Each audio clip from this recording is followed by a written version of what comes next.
Way of the Ring Monk. Now, this has been sent in to me from Death by D4, who's got a really cool channel that covers a lot of subclasses, and he does some story times as well, telling about different encounters he has in these previous groups. So yeah, if you get a chance, check out Death by D4. For a monk, the Way of the Ring, I believe, is Canadian, so it's got correlations to ringers and ice hockey, but of course there's no overt statement of ice hockey is now in Middle-earth or wherever your setting may be, but it would be pretty cool. The Way of the Ring is an abusive and highly brutal regime, instilling its students with heightened resistance to aid in their participation of combative sports. The Ringer specializes in keeping close quarters with the enemies, baiting out attacks and dishing out devastating punishers. At level 3 for the monk, you get counterattack. Your watchful eye allows you to respond accordingly to your enemy's aggression. Whenever a creature that you can see within 5 feet of you makes an attack roll, you can use your reaction to make an unarmed strike against it. You have advantage on the attack roll, and if it hits, your unarmed strike deals extra damage equal to half of your monk's level, rounded up. Oh, that's quite a nice little bonus at 3rd level. And it scales relatively good. Yeah. Using up a reaction, so it's not too intensive. It doesn't use any key points. But I believe the next one does. Defensive Stance at level 3. You adopt a defensive manner of fighting. When you use your patient defense, you gain a number of temporary hit points equal to your proficiency bonus. Actually, this thematically should be in most monks' kits. Essentially what you're doing is you're squaring up to someone, which is a very ice hockey thing to do. So, level 6, this Ringer gets Martial Fortitude.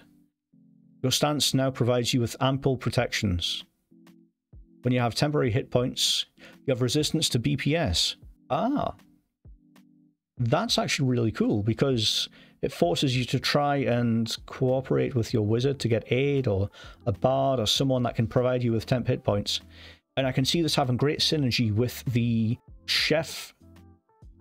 I think it's one of the feats at level 4. You can pick chef, which allows you to bake treats every long rest, which gives you temporary hit points. Or one of them's short rest, one of them's long rest. But yeah, this does have potential. And by potential, I mean potential for open to abuse. And if you can find a way to get temporary hit points every round, then yeah, you're pretty much rivaling a barbarian. For level 6, it's balanced enough, yeah. It's not over powerful, but resistance to BPS is always handy to have in a pinch. Most creatures have got like a claw or a bite attack, so as long as you're avoiding Dragon's Breath and spells, this can make you pretty much bulletproof to lots of small creatures like goblins or modrons or kobolds. At level 6 you get Decisive Strike. You press your advantage against your staggered foes. Once on each of your turns, whenever you make an attack against an incapacitated creature, you can make one additional unarmed strike against it as part of the same attack. Whenever you make an attack against an incapacitated creature, so if you had a monk's weapon, you can make the attack, you can make an additional unarmed strike against it as part of the attack, and then bonus action flurry of blows. So this allows you to get a lot of crits in. If you're fishing for crits, that could totally work.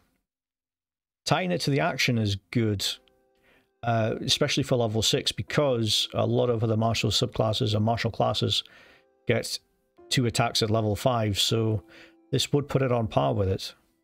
At level 11, you get Adrenaline Rush. Your body refuses to give out during a fight. If you drop to 0 hit points and don't die outright, you can spend 4 key points to drop to 1 hit point instead, and gain a number of temporary hit points equal to your monk level. So that loops back with the Martial Fortitude by gaining temporary hit points. This is similar to the Half-Orc's natural ability to shrug off 1 killing blow. Yeah, so a Half-Orc monk, Ringer monk would be a good combo. Each time you use this feature after the first, the key point cost increases by 2. Ah, good limitations there. When you finish a short or a long rest, the key point cost resets. I like what they're doing with the key points gradually increasing. Of course, that allows you to scale up with leveling. but I don't think I've seen that with any other monk ability. Correct me if I'm wrong. Finally, at level 17, you get total knockout. Now, level 17, quite high up there. Monk's going to be doing some astral traveling by then. So, hopefully this is going to be quite powerful. Your mastery over combat allows you to bring swift end to your enemies. Whenever you land a critical hit with counterattack against a creature that has 100 hit points or fewer, the creature must succeed on a constitution saving throw or die. Wow. Yeah, for a level 17 ability, that's a good one. In addition, when you use Stunning Strike, you can spend 4 key points instead of 1 to attempt to knock the creature unconscious. Ah, so it does have utility. You're not just killing things outright. You have the option to try and knock it unconscious.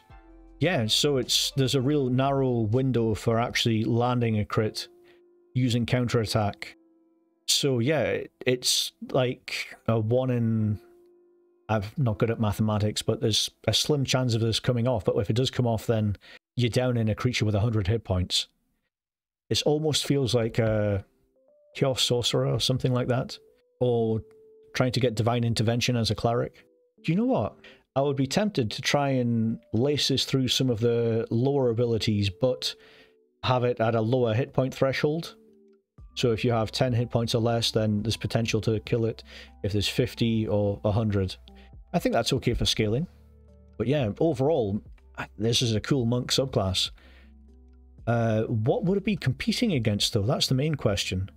Let's go up here and have a quick look at the monk subclasses. Remind me.